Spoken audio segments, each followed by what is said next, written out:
Snow blanketed parts of North Texas. This photo from a Fox 4 viewer in Runaway Bay in Wise County. Snowfall in west and central Texas bringing traffic to a halt along Interstate 20. Hundreds of people were stranded on the interstate without food or water for 13 hours.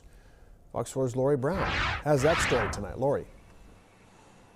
Steve, TxDOT says that Interstate 20 was never actually shut down, but between Abilene and Midland, traffic came to a 13-hour-long standstill because 18-wheelers stopped until snow and ice could be cleared.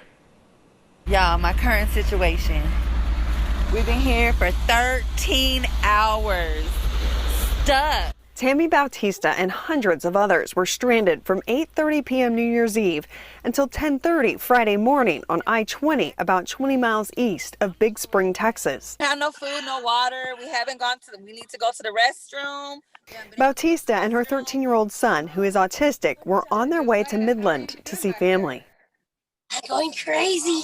Bautista says it was the lack of information that added to the frustration. And the eastbound lane is functional. So I'm not understanding why no DPS or TxDOT have been out here. DPS said there were no major crashes to clear. TxDOT said some 18-wheelers stopped on the road when conditions became too dangerous.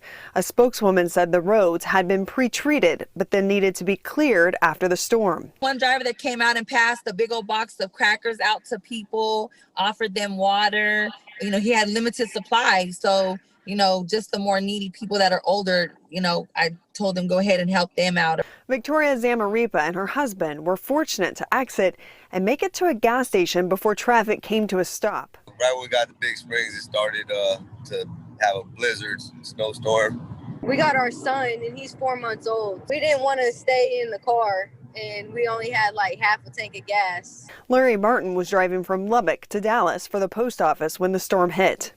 But the cars lined up in one lane because, you know, the two-lane highway, only one lane was drivable. He says TxDOT would clear the roads, but it didn't help for long. They would try to clear things off, but it was just freeze back up as soon as they got through.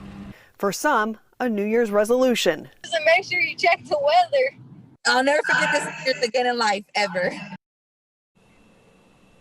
TxDOT does have a website and a hotline where you can check for road conditions. We put that information with this story at fox4news.com. Steve.